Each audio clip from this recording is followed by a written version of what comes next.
Let's go over to this Monty situation. So, my bad, y'all. I'm still getting over this little situation. But Monty finally got let go.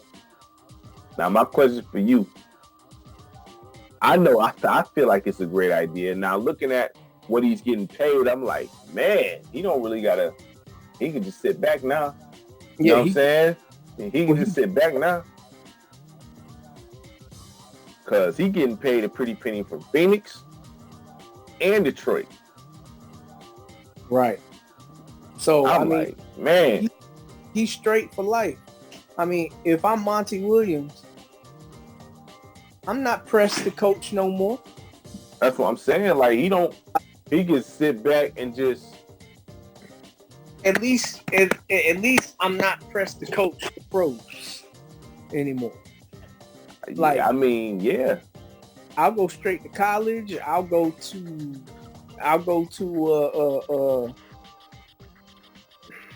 G League. I mean, I really don't care. He like I said, he could take a vacation for a few years and enjoy and not have no, you know what I'm saying? I mean, but what I didn't like is how Stephen, like, he probably know more things, but the stuff he was saying, like, I don't like the disrespect of Detroit. Like, they love to disrespect Detroit just as a whole as a city. I be seeing Gilbert Arenas do it. You know what I'm saying? Like, Steve, I mean, it's like, why are you doing that? I mean, well, you know the reason why. I mean, because the players on the team,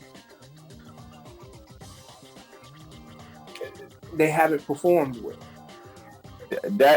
Look, that's their fault. They like, I don't cut them slack for that. Like, as good as they have solid pieces over there, so there's accountability to be held on their end. Like, you know what I'm saying? Cade and them, like, they got too much talent to be having a record like that. Point blank, y'all supposed to do certain things in spite of him. You know what I'm saying? But, like, Monty, like I said, he did not want that job. He did not initially want that job. Right. And then for Stephen A to say he regretted it immediately tells me he didn't want to. I knew he didn't want the job because he rejected it. But they added some more millions and he took it. And I can't be mad at that. I mean, get your money and all that. But I'd rather have somebody in Detroit who wants to coach and build, because that's what you have to do here. You have to coach and build, and you got to be willing to go through the process. I want that coach. I don't want somebody, instant, because it's not going to be instant. You know what I'm saying? Like, which is technically, we don't even know if Monty Williams would turn this thing around or not, because he wasn't given enough time. No, he wasn't. But so there's probably things behind the scenes that, because the way Wiseman was being used was questionable. Yeah, but that's been the case with Wiseman even in Golden State. I feel you, but he has it seemed like Monty liked a certain type of player. Like, he liked he had did he have Tyson Chandler with Chris Paul? Or was it somebody else? Was he on that team that he was coaching? I don't think Monty Williams coached. They had David West, didn't he? He didn't have David West and Paul. Wasn't Tyson Chandler over there? I don't know, but I have to look at the team because I know he had Chris Paul. Yeah, he had him twice, right? So, and in the sense, I almost feel like this: Chris Paul probably made him look good. Possibly. I mean, because what success he had without Chris Paul. I mean, he went to the finals with Chris Paul, right? After Chris Paul left, and it was Anthony Davis and Eric Gordon and whatnot. I mean, given he didn't have the playoff win success, but like you've seen that the potential of him, like being able to do it, like he showed that he was a good coach then. With Anthony Davis, yeah, and Eric Gordon. Was he head coach of that team when they had Rajon Rondo and Boogie over there? I think that was Alvin Gentry, underrated coach. Alvin Gentry. Right. Okay. Cool. So yeah, Monty being fired by the Pistons. It's a waste of money. I just they never should have hired that man in the first place. So I will always fault Detroit for that. But I knew he wasn't the right guy for the job. Point blank, I knew it before he even stepped through the door. I'm like, no. I mean, I would have took JJ Redick. I would have took JJ Redick in that environment. Right. If you think you can coach, come on over here. That kind of a coaching opportunity makes more sense for JJ Redick. Sam Cassell. Yeah. I would love. But I heard that they interviewing JB Bickerstaff for Detroit. Yeah. Mm-hmm. I would love that. I heard that they interviewing the Minnesota Timberwolves assistant head coach. I'm not familiar with that guy. The guy that took over head coaching duties when the real coach. Oh, you talking about my man's messed his leg up and he was on the sideline? Yeah. Mm-hmm. Is he cold of a coach? Is he cold like that though? I just want to know. I don't know. Like I really can't say. I really can't say. And then I think they was interviewing Sam Cassell. I take Sam out of because I think Sam, for whatever reason, he is not getting a head coaching opportunity like he should. Right. If you look at this dude's credentials, I mean, he's been an assistant forever. And they talk about, he could possibly be the assistant for JJ Redick. I'm not taking that job. Right. I hear what you're saying on that. I'm not taking that. Why would I do that? I mean, well, this dude has no, look, I would take JJ Redick for Detroit because it depends. I want to give you a chance to build your environment. Let's see what you can do. We're not going to win. So any team, any coach that come over to Detroit, listen, this is a project here. So I know it's not going to be instantaneous success, but I'm trying to see what culture you're building here. This is culture building stuff here. This is what this is. So I'm not expecting no playoffs. I'm not expecting no championship for a little while, but I want to see that you want to coach and actually make these guys good players and create a great system and create a winning culture over here to where people want to come here. That's what I'm trying to see here. You know what I'm saying? Well, I mean, I hear what you're saying.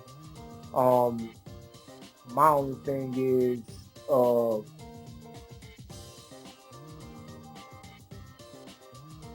Detroit got a number of things going against them right now. When you've been at the bottom of the league for consecutive years, right? That's not an attractive job because in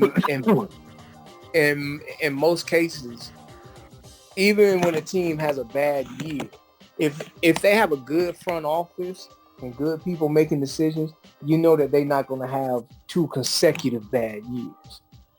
But Detroit has had 2 consecutive years where they were record-wise, they were the worst team in the league.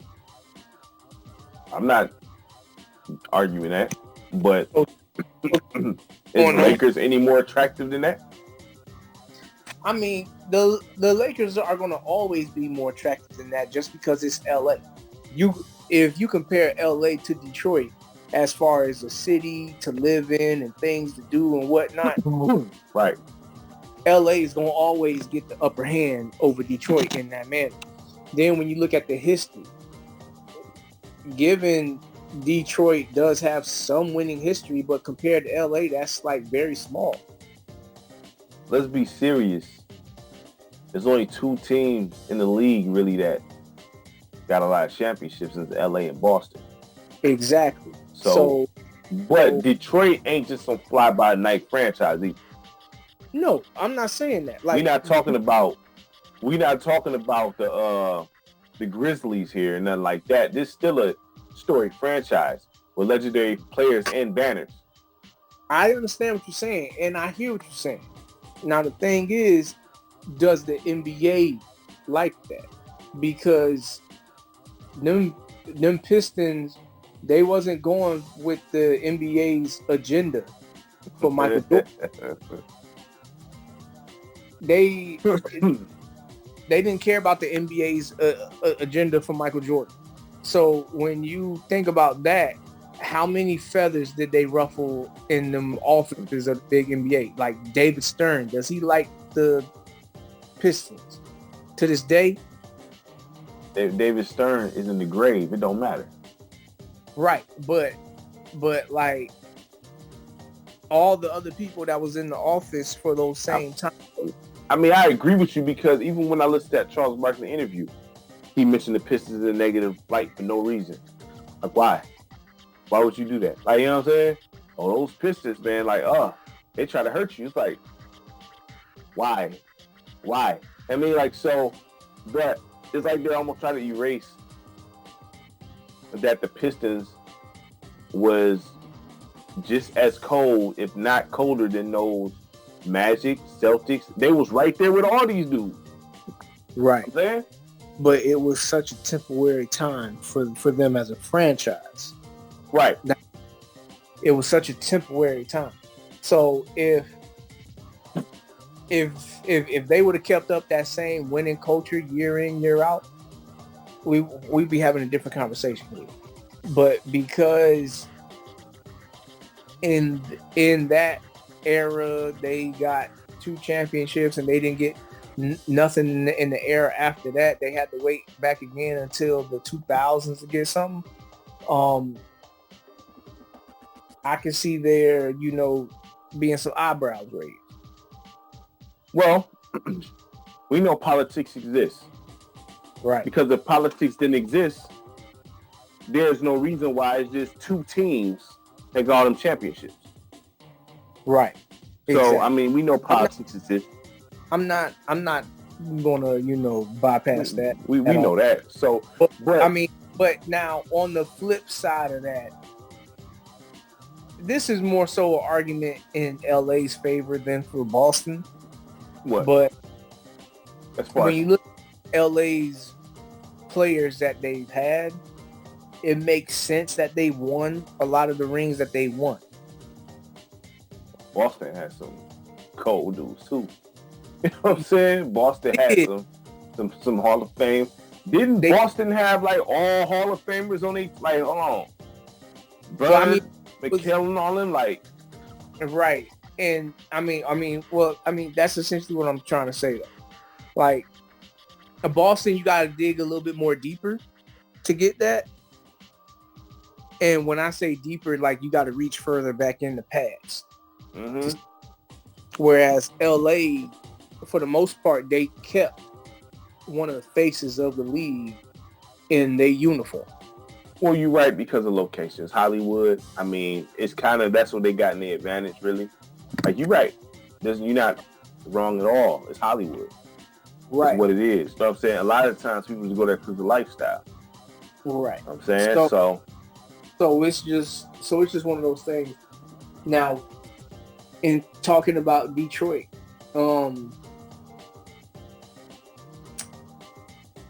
if Detroit as a city didn't go through the drought that they did with the riots and the factories going down and whatnot, we would be talking about Detroit in the same light that probably we talk about in Chicago. LA had riots. Right. Well, LA had riots, but it wasn't the type of riots where we burning down our own city to the depth that what Detroit did. Mm-hmm. LA had riots where they was just mad at the Rodney King stuff, and every white person that was in the vehicle driving by, he was in danger. Right. Detroit was burning down their own city. Yeah, that's crazy. I don't agree with that anywhere. Burning down, And so, like, I don't know who was the first person that thought that was like the way to handle that situation. Rioting let me tell y'all something. Rioting is not wise. That's stupid at the end of the day. I don't like when Michigan State be in the street burning couches. What are you doing? Like, I just don't get rioting. Like, you're destroying, that's anywhere. It doesn't make any sense. In any aspect, this rioting makes sense. Right. So, it's just... Look, at the end of the day, I'm happy Detroit got rid of them. I'm upset they got to pay that tab, but I think Kid Martin made a point about, because I didn't know this. This is something I just found out. I thought all this was salary cap. But I guess coach's salary and salary cap is not connected. Right. So he said if that was applied to the actual salary cap, they wouldn't be firing these coaches like this. Right, exactly. You know what I'm saying? If they started practicing that alone in itself, you'll see a nice difference in certain things. Yeah, but because all this fire, huh? What was I say? No. I was just going to kind of go on with that same thought, because think about all these coaches that got fired that was still under contract, that had years left to go on their contract. And a lot of it wasn't deserving. Right. They just fired them just because somebody didn't like them. Like, a player didn't like them. So I guess now then the question is, if you Detroit, where do you go from here? As far as coaching? Yeah. I mean, because they interviewing JB Bickerstaff. I like Bickerstaff. So, I mean, you got to get somebody here. Because Bickerstaff, he was coaching the Cavs, right? Yeah, he was coaching the Cavs. Bickerstaff is official. He's not no bad coach. I mean, honestly, out of the names you mentioned, Cassell, Bickerstaff, and the guy for the Timberwolves, Bickerstaff be my leading candidate. Right. Now, I would say I would be actually reaching for Sam Cassell more than JB Bickerstaff, to be honest with you. Okay. I mean, I'm not going to disagree with you there. I'm just saying, like, Because I just feel like Sam Cassell, he's been around coaching for so long. Mm-hmm.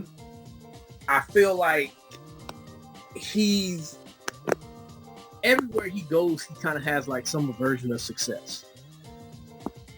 Yeah, he was just with Boston again, right? He was just on there and got with my man's who you don't like that, Missoula. Wasn't he on his staff? Yeah, he was on the staff. Mm-hmm. Yeah. So, I mean, it's just one of those things where I would go for him more so than JB.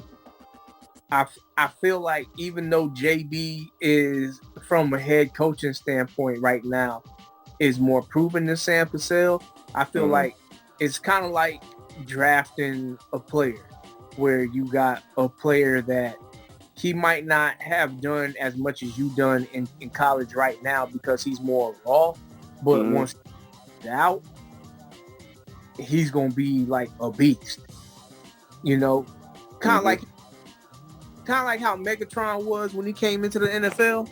Yeah. He had all this raw talent, right? To go with his size. And I remember Steve Smith, he was in an interview and they had asked him about Calvin Johnson, and this was before Calvin Johnson was Megatron. He had said, once he figures it out, the league is in trouble. Right. And so I feel like it could be a certain kind of story, kind of like that with Sam Cassell. I know. Yeah. Well, I mean, I listen. I didn't know that they was interviewing Bickerstaff, so that's why I said Bickerstaff. But I've been telling you from the jump I want to say Sam Cassell. You know what I'm saying? But or I would have took Redick. But I mean, would you be against the? I don't think Bickerstaff would be an assistant, but would you be against hiring Sam as the head and Bickerstaff as the assistant? But I've seen head coaches go to assistants. Right. I mean, it happens all the time. Yeah. I mean, I wouldn't have no gripes about that. I mean, I would personally. I would. Now, if Sam Cassell could get the head coaching job, and say you can get a guy that can teach the bigs while Sam Cassell is handling the guards, that'll be kind of ideal. Who's the coaches that do that? You have names?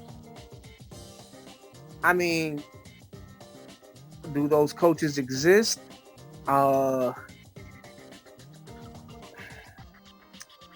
Let's see, because you had other coaches that were doing that. That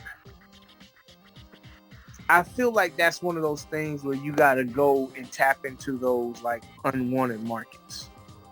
Right. I mean, you could probably pull some guys from college, right? I mean, I'm quite sure there's some college coaches maybe that specialize in teaching big men. I mean, because if you just bring in somebody to teach the big man, you can go into the college pool. There's a million coaches in there. That's probably official that just need a chance. Right. I mean, I don't know. I would be, because like as much as you see like players from the past, how they still get involved and stuff like that, I'll be hollering at them. I'd be like, hey, do you want to like get us a try? So, give this. You want to try? Like how Warren sat with Colorado. A little bit. I mean, because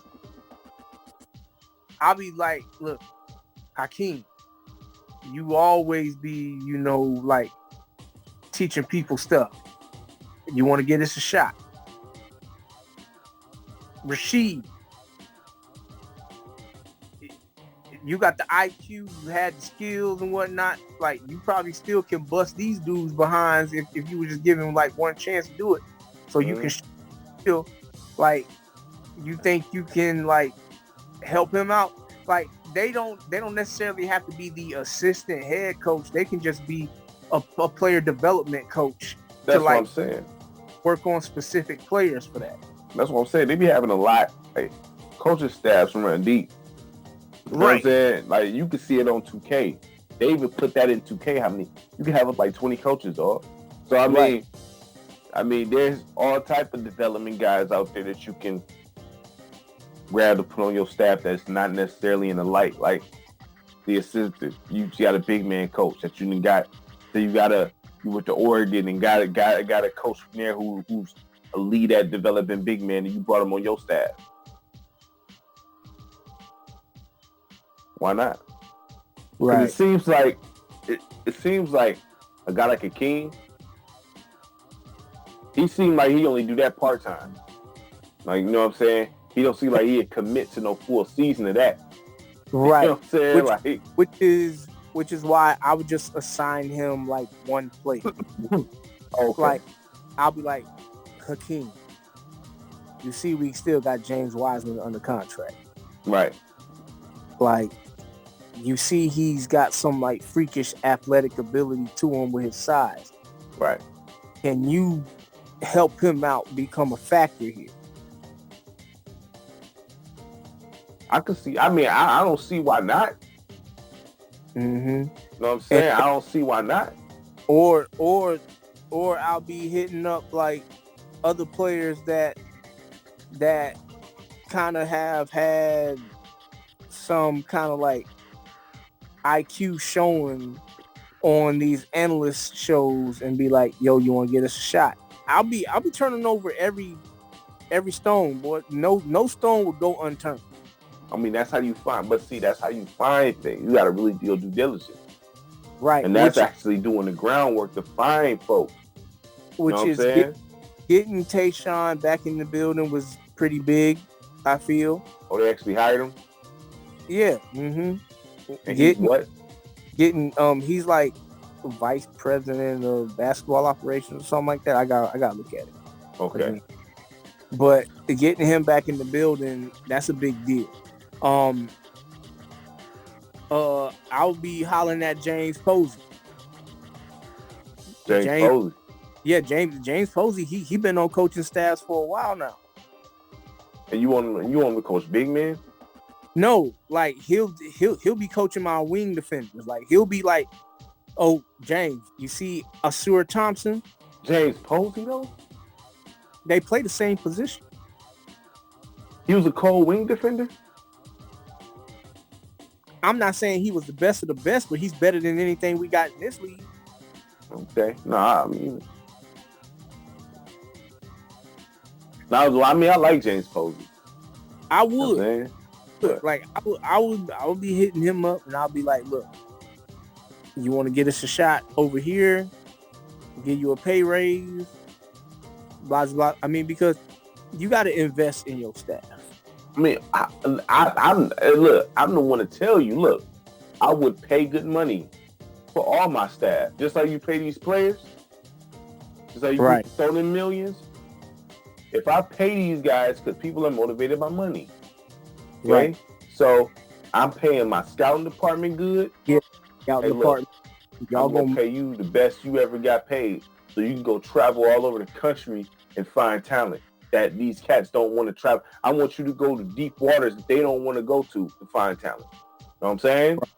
So I'm paying them, coaching staff. Like I said, I agree with you. No stone go unturned. And like I said, we everywhere with it. You know what I'm saying? Because there's a lot of good coaches that just don't got a shot, just like players. That know the game, they just need a shot to teach it. The people that live and breathe basketball. So you got college, you even got high school coaches that's out cold, that they just need a shot. Shoot, my man's Hurley. Well, he coached high school first. He was only coaching college for how long? Mm-hmm. You know what I'm saying? So if you're a good coach, you're a good coach. Right. You just need opportunities. Right. So it really just depends on, what they willing to do. Are they going to recycle the same guys that's constantly getting recycled? I hope not. Are they going to be, giving fresh opportunities to guys that can potentially be the next big thing? But at this point, though, you can't worry about what the fans are going to think, because obviously, this is my thing.